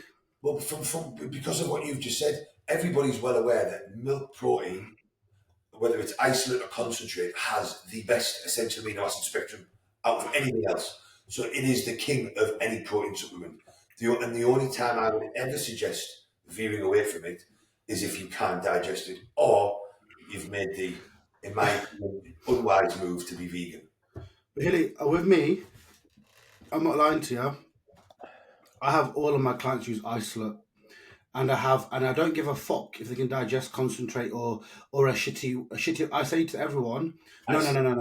I say I want isolate, and I literally put down there, trained by JP's, gas mark 10s, which is pretty much isolate, reflex microwave, isosurge, dimetize, mutant, which I use as well, You like that one? And I say I don't want nothing else used. But I've got a reply back here. So, can I play the voice note? Yeah, who's the fuck? It's from Rick at Strom. He's clever, Rick. He'll know. Yeah. So this idea of beef protein is fundamentally flawed. If we could make protein from red meat, it would be very expensive and taste like shit. What you're getting sold is collagen protein. Beef hydroxylate collagenate, and it's made from connective tissue. It's made from the cartilage on the end of the bones boiled down. It's very low in leucine. It's deficient in, I think, tryptophan is the rate limiting amino acid. I will send you over the screenshots of the various bioavailability studies and scores, but fundamentally it has less muscle building potential than cornflakes. That's not me being hyperbolic. Actually, less muscle building activity than cornflakes, less muscle protein synthesis than cornflakes. It is the least useful form of protein you can possibly get. But it's marketed incredibly well because there's huge profit margins in it. There you go. It's because it's so low in protein and leucine, like I was saying. So it's got amino acids in, but it's very low in the important ones, which is why Lane Norton did that video saying, if you're going to use it, you really should add leucine or essential amino acids to it. I guess like marketing wise, it sounds good because you go beef protein, and when people hear beef, it's like, and I don't know if you guys used it. I'm sure you have. It's like when you try and mix it just doesn't mix. So for me, I use the NXT one with clients that can't use milk and can't use vegan, because I have some clients that have digestive issues that can't use milk and can't use vegan. So a way of bumping their protein up is to use beef protein. It's the only one they can use, but then I'll spike it with amino acids. But outside of that, it's always isolate first, vegan second, and then that last. Because you're still getting amino acids, it's just a poor ratio, so you've got to spike it with other ones. But the collagen does have one good benefit, right? And that is obviously it does help with obviously your hair, nails, and to what I know, I might be completely wrong. Collagen powder, can't you? Yeah, I honestly think it's the same shit. it probably is. I'm not big on collagen supplements, to be honest. It's not something I've ever taken, so I don't know the ins and outs of it. The one that I do use and I find the benefit is, and anyone who uses it, is Applied Nutrition's marine collagen, which comes from Atlantic fish, salmon, fucking whatever, a few of the things. That one's really good. And then what? You just chuck in your coffee or something in the morning, or I mix it at night time with my drink and I just neck it back. What was that thing I was going to say, man? And you think that helps with like hair, skin, nails, things like that? I think it just general well-being, joints, inflammation. I don't know, but I just drink it because Martin used to have me drink it and I just kept it in. Right. And I think it genuinely helps. What's it called? So, say if you got a client who struggles with acne breakouts. Glutathione. Yeah. 100%. The usual things that I do, I usually check the hormones first and see if there's anything out of whack. A lot of the time I see acne breakouts is either when someone goes on cycle or they're coming off cycle because it's a fluctuation in hormones, or when their job environment is changed. So I've had 2 clients lately. One went from working in a gym to working as a delivery driver, and one started doing extra work. He was out digging grit for the bad weather. And both have gone from being in quite sweaty environments, right? Both instantly breakouts on their back and their chests. And it was, and the only thing that changed was the work and the jobs they were doing, because they were spending more time in sweaty clothes. Thing is, with acne, it could be, people say, oh, it's high estrogen. It could be high, but it could be low. It's neither extreme can cause it. But there was a boy, you remember, quite a while back, on the JP forum, yeah? And I'm sure he posted this shit and he go to Cuba's gym. Bruv, this guy... Yes. Oh my God, Chinese type guy, wasn't it? I don't know what he was, yeah? Hey, you remember that, bro? The cycle, even like 20 megs of test, bro. The man's body just blew up, bro. Fucking, bro, he was the reason why most people probably should never touch steads. I think it's more, I don't even think it's, for some people, I don't think it's having high estrogen or high prolactin. From what I gather, some people are very susceptible to the change in hormones, which is why girls can see a breakout in their skin when they move to the cycle, because the change in hormone. Yeah, but see, the thing is, right, I've got a client, and he's on TRT, legitimate TRT. We're not talking 300 meg TRT. We're talking legitimate 120, 150 meg TRT. And he still breaks out no matter what. It's just been very difficult for us to try and tackle that. Bro, some people, yeah, I'm not having a dig at your kind. They don't change their bed sheets enough, yeah? You add gear in, you're now sweating more. You change your bed sheets more. Thing is, TRT, though, it's not like... Bro, but you got to remember, bro, he might be metabolizing that motherfucker like a son of a bitch. He might have had acne as a child, so it's even more... I never had spots. I never get spots, touch wood, I never get anything. Same. But generally...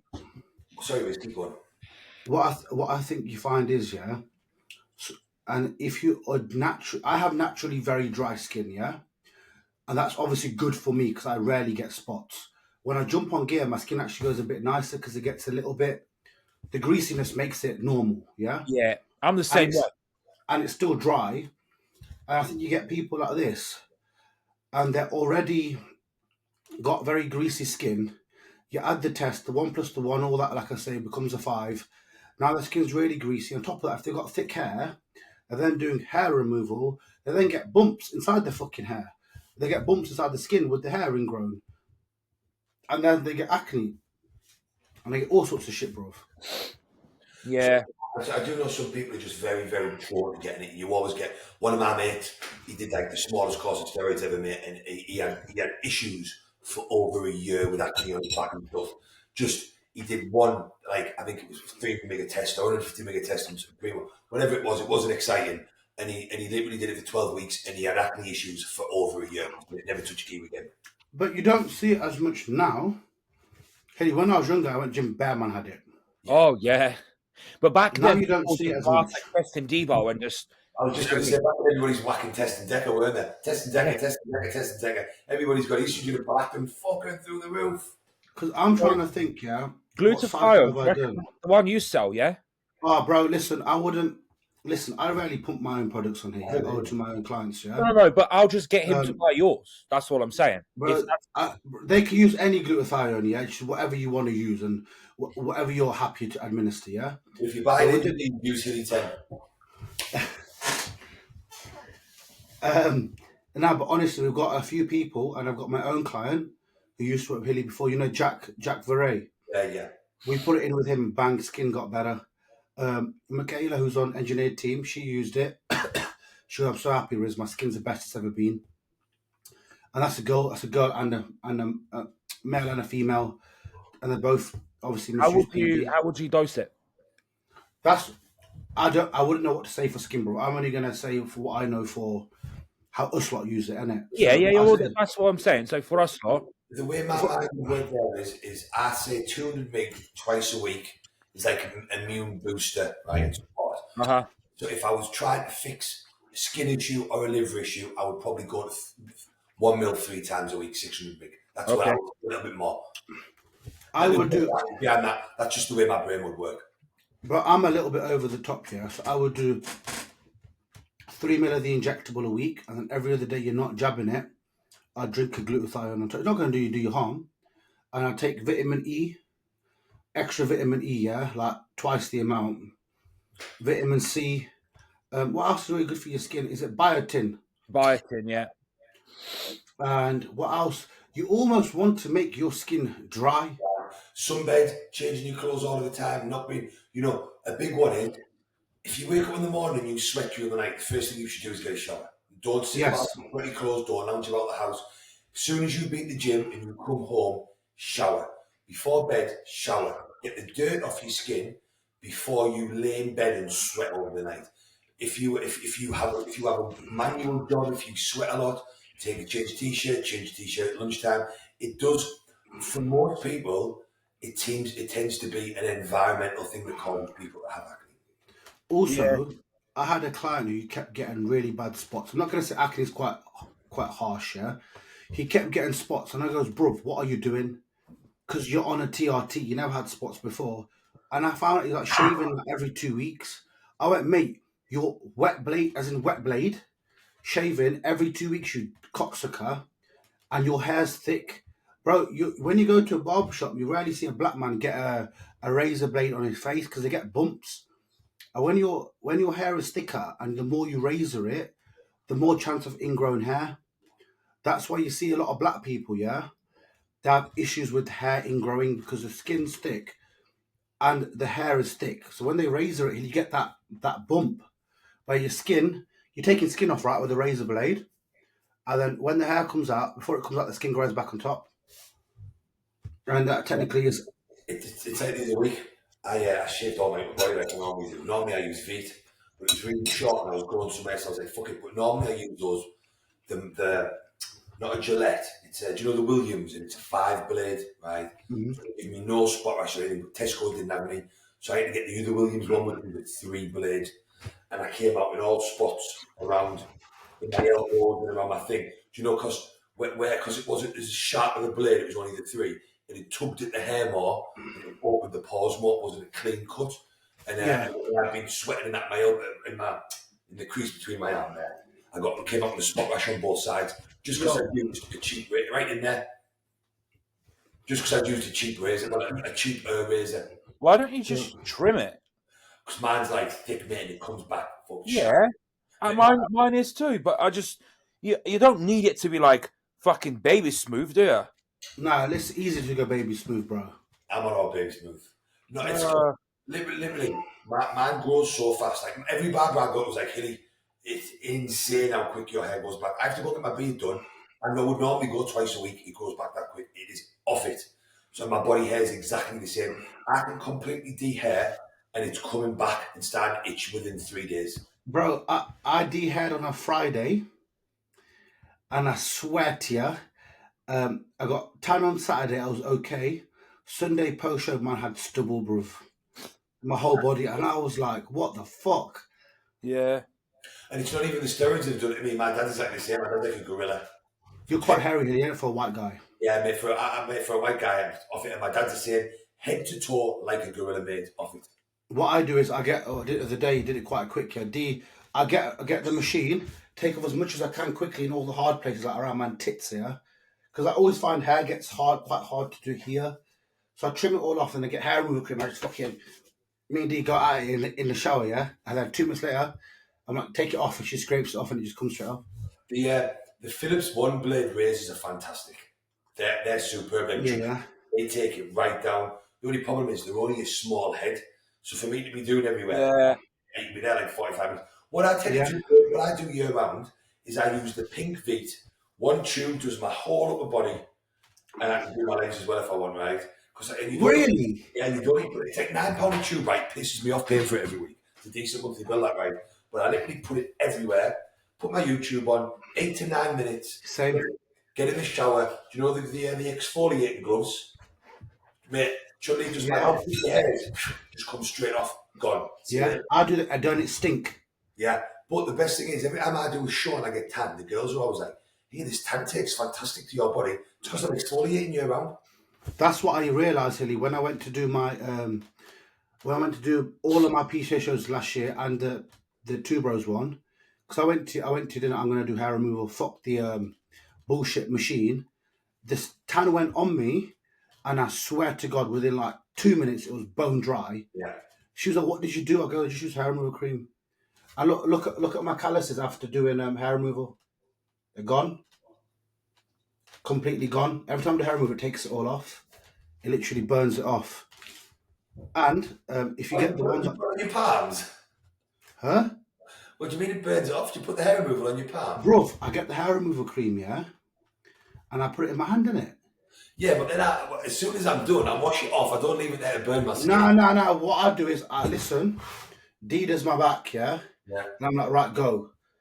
I put a YouTube on for about 7-8 minutes. I listen to that, yeah. And I get it on my hands. I rub it like that, and I put it everywhere. Yeah, I do that. Yeah. But I do my legs. I do my ass crack. Try to do a bit of my cock.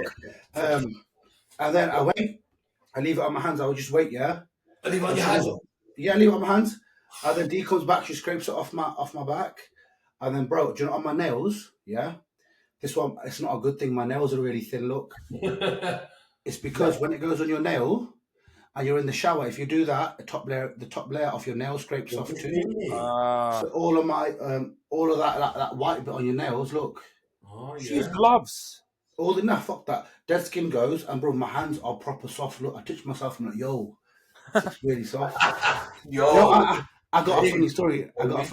I ain't told you lot, yeah. I thought Hilly was gonna cuss me out. I went to Dubai and I went to get a haircut, yeah. And obviously, bro, the guy was giving me a sick haircut, yeah. And he goes, "Oh, bro, do you want me to do like the wax on your face and that?" And I was like, "Yeah." I was like, "Just do whatever, bro, whatever, man. Fuck it." He did that, and he was like, "Are you saying, oh, bro, get like the pores out?" I was like, "Yeah, just do whatever." And I thought he was going to do like the wax stuff here, yeah, and the wax stuff in my ears and my nose, and that was sick. And I thought, "Yeah, sweet, I'm done. I'll pay him his £60 or whatever." And then he was like, "Oh, bro, the lady, the Chinese lady said, just sit down on this chair, innit?" And then she was like, I didn't know, bro, innit, yeah? And then next time I got steam on my face, I got my eyes closed, she's putting the scrub on me. And I'm thinking, yo, I need to go, yeah? And then she's scrubbing it, I feel the hands on my face, I'm like, what the fuck? And it's steams everywhere, then she used some chemical rub. bro. And then she started getting that. Do the thing that you take like your blackheads and thing. Yeah. I got this done, facial. This is like a 45-minute process. I'm just lying there in the fucking barbershop thinking I'm gay as fuck, yeah.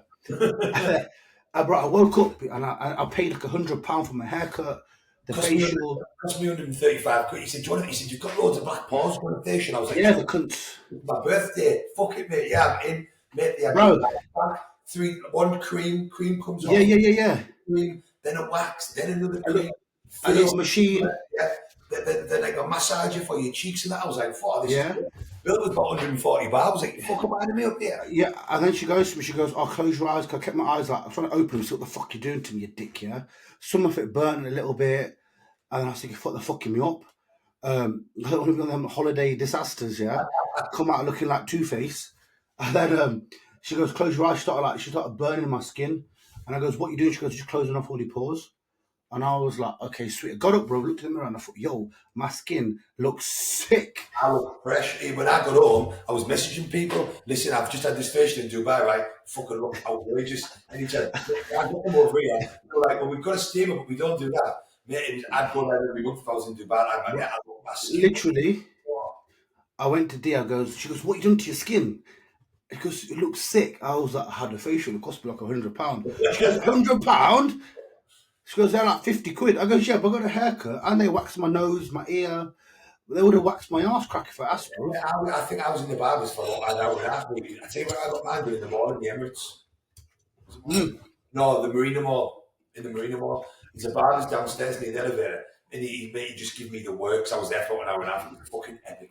Just like that. Would you like a coffee, sir? Would you like a coffee, sir? Oh, yeah. Okay. I put my bag on the floor and they were like, nah, mate. You're going to put your bag at the front, and I was like, oh, cool, man. Right, an hour and 45 minutes. That was done, boys. Yeah.